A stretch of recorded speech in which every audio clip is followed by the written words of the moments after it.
1,24,000 انبیاء کرام میں سے سب سے پہلے نبی، سب سے پہلے انسان حضرت آدم علیہ السلام ہیں، جن کو اللہ نے بنا ماں باپ کے پیدا کیا تھا۔ جب اللہ نے حضرت آدم علیہ السلام کو پیدا کرنا چاہا تو اللہ نے حضرت جبرائیل علیہ السلام کو حکم دیا کہ زمین سے ایک مٹھی مٹی اٹھا کر لاؤ۔ تو حضرت جبرائیل علیہ السلام نے زمین سے مٹی لینی چاہی تو زمین نے پوچھا کہ آپ مٹی کیوں لینا چاہتے ہیں؟ تو آپ نے بتایا کہ اللہ اس مٹی سے انسان کو بنائے گا جو زمین پر اللہ کا خلیفہ ہوگا۔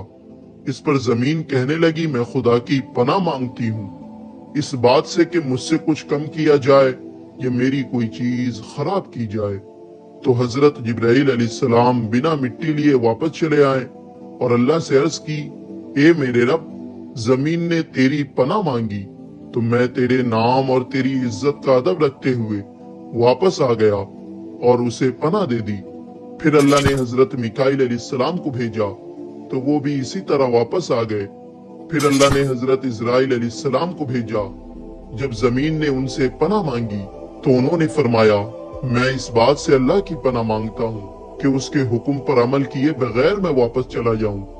پھر انہوں نے زمین سے مٹی لی اور اللہ کی بارگاہ میں حاضر ہو گئے تو اللہ نے حضرت اسرائیل علیہ السلام کو روح قبض کرنے کا کام دے دیا اور اللہ نے فرمایا تم نے ہی اس مٹی کو زمین سے الگ کیا ہے تو تم ہی اس کو زمین میں ملاؤ گے، اور اس طرح ان کا نام ملک الموت پڑا۔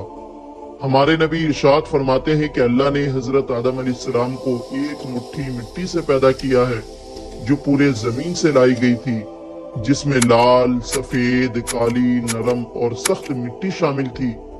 بعض مفسرین نے کہا ہے کہ حضرت آدم علیہ السلام کی مٹی میں 60 قسم کے رنگ شامل تھے۔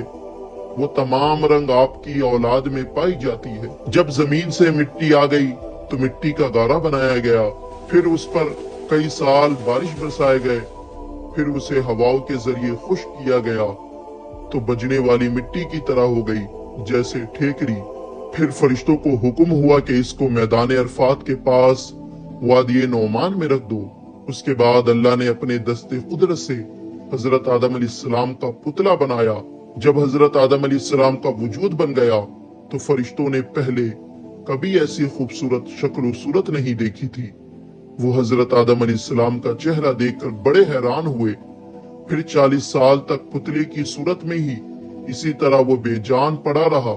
پھر اللہ نے روح کو حکم دیا کہ حضرت آدم علیہ السلام کے جسم میں داخل ہو جاؤ تو روح نے عرض کیا یا اللہ یہ جگہ نہایت گہری اور اندھیری ہے۔ 3 بار اللہ نے حکم دیا اور تینوں بار یہی عرض کی تو اللہ نے فرمایا نہ چاہتے ہوئے داخل ہو رہی ہو تو نکلنے میں بھی سخت تکلیف ہوگی۔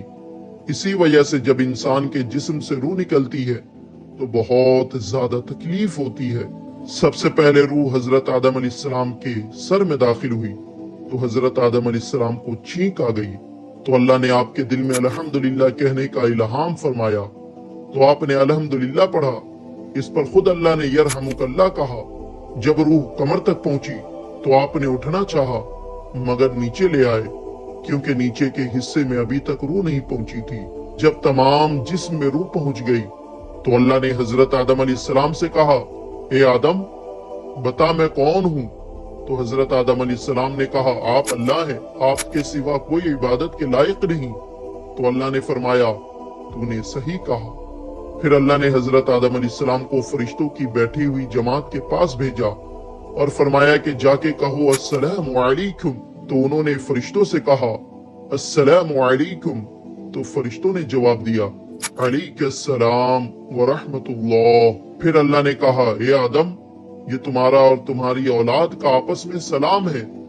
تو اس طرح سے حضرت آدم علیہ السلام جو کہ پہلے نبی اور پہلے انسان تھے ان کی تخلیق ہوئی۔